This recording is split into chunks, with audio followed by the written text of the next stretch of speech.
We are headed live to the Vatican tonight, and this is the reason why. So much new information has come out since the historic UFO hearings last week in Washington, and really since we first broke UFO whistleblower David Grush's story right here on News Nation. There has been so much for us to process and go over. We've been focused on a possible government cover-up here in the United States, but there was also something very interesting that Grush claimed involving the Vatican. He says dictator Benito Mussolini's fascination with possible UFOs started as early as 1933, including this, a drawing of an internal memo from the Italian Secret Services. And Grush says even the Vatican shared important intelligence with the United States decades ago. I want you to listen to what Grush said in his exclusive interview with journalist Ross Coulthart here on News Nation about this. You say it's a 90-year cover-up. Just about, yeah. 90 years. 1933 was the first recovery in Europe, in Magenta, Italy. Italian government moved it to a secure air base in Italy for the rest of kind of the fascist regime until 1944, 1945, and the Pope Pius XII back-channeled that. So the Vatican was involved? Yeah, and told the Americans what the Italians had, and we ended up scooping it. So let me be very clear about this. You're saying that the Catholic Church, the Vatican, they know about the existence of non-human intelligence on this planet? Certainly. So we have been digging into so many of the allegations that David Grush has made, and we had to dig into this too. We had to look into it. It's a wild allegation. Again, I get it. Catholic Church and UFOs. We've been trying to get reaction from the Vatican. We've been working behind the scenes, and joining me live steps from the Vatican right now is News Nation executive producer Susanna Pinto. She was previously a Rome-based reporter who has also worked in the Vatican press office. Thank you for being on with us tonight, Susie. I've got to ask you, you've been working on this for quite some time. You're in Rome. What have you been able to learn from Vatican officials about what David Grush had claimed to us in that interview? Good evening, Brian. You can see St. Peter's Basilica behind me, perhaps the most iconic and powerful symbol of the Catholic Church around the world. And yes, as you said, this is a shocking claim. The fact that the allegation that the Vatican might have known about non-human intelligence on Earth. So I've reached out to the Vatican press office for comment.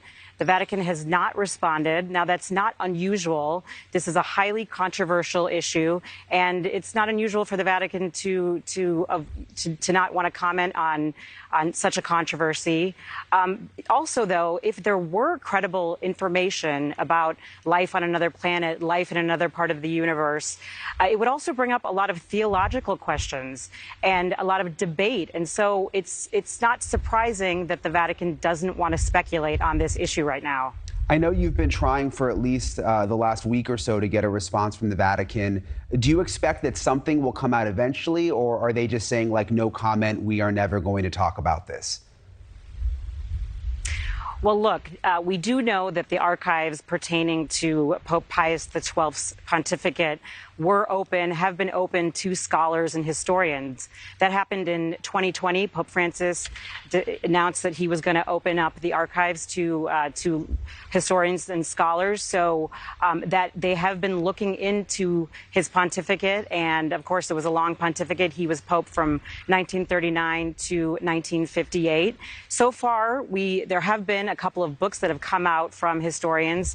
They focus more on the Pope and World War II, but that's not to say that a historian or a scholar could continue to dig into those archives and find something. So we'll just have to wait and see what comes out, and that could take a long time because, like as I said, it was a long pontificate, and there's every Pope communicates with a lot of people. There's a lot of official communication with not only heads of states and presidents, but also different associations and parishes. So it'll take quite some time to go through all of that information. Yeah, it's interesting that they are just now releasing within the last couple of years Pope Pius XII's official archive. I just think back to like a presidential archive, a presidential library where they have all the documents. Those are usually only documents for 8 years. Pope Pius XII was there for 20 years. And you mentioned it, the people who have been reviewing the archive so far, and only certain people have been let in, were more interested in other topics related to World War II. It just seems like a lot to go through. I wonder if anyone has even gone through everything to see if there is something in writing related to UAPs from that time period. Brian, I'm sure there's a long line of historians and scholars who want to get into those archives and actually dig through. So, I think this is something that is going to play out over years and maybe even decades. So far we haven't heard that type of information come out, and there's been no information published about that. So we'll just have to wait and see what comes out. We're talking about so much content from a pontificate, whether those are official letters, communications, all sorts of things that a pope does. And of course that was many years ago, but still the pope is a figure that communicates with not only Catholics but the world. So there's just a ton of information to go through. It's interesting, though. I mean, the idea that the Vatican might know something related to this it isn't really that far-fetched. I don't think a lot of people realize that they have a whole unit of the Vatican dedicated to studying astronomy. That's right. The Vatican has a Vatican observatory that dates back to the 16th century. So for the last 400 years, that observatory has been dedicated to studying astronomy, astrophysics, and really just the origins of the universe. So it's something that not a lot of people know about. It is dedicated to sort of the connection between faith and reason. So the Vatican says that their faith inspires the science that they're studying, and yeah, so that observatory is outside Rome, just not too far from here, near the papal summer residence. And they are very active, and they do all sorts of things. In fact, just this summer, they resumed their summer school for scholars and also students, undergraduates and graduate students who come to the Vatican Observatory for 4 weeks, and they discuss all these sorts of things, all the latest in astronomy and astrophysics. And that resumed after a 5-year hiatus. They had to take a break during COVID. So they're very active, and they're very interested. Now, I've been in touch with the director of the Vatican Observatory. He said that since they don't specifically study UAPs or UFOs, he's not going to comment.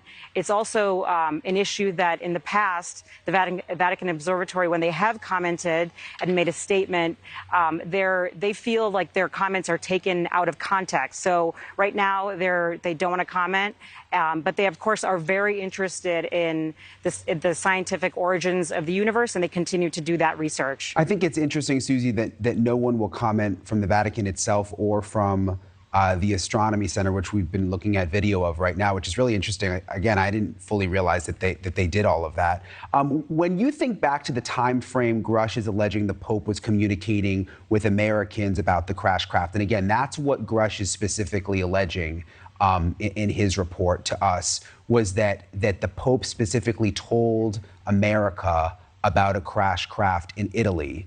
When you think back to that time period, 1930s, what were, and here's a letter there, what were relations like during that time between the Vatican and the U.S. and U.S. intelligence? I mean, does it seem out of the ordinary that would happen? Brian, that's a great question. So at that time, the Vatican and the United States did not have diplomatic relations. Diplomatic relations were established only in 1984 under President Ronald Reagan. So at the time, there was no official relationship between the Vatican and the United States. But experts that I've spoken to have told me that it's not out of the realm of possibility for Pope Pius XII or any pope to have shared intelligence with the United States, especially when it comes to, or when it came to an issue that would affect people and that had, had an impact on the common good. So it is possible that that Pope Pius XII could have shared information, even though the two states did not have diplomatic relations at the time. Interesting. Yeah, it'll be interesting to see what comes out of all this. I'm glad that we're asking the questions. I think part of our coverage on this whole issue is just applying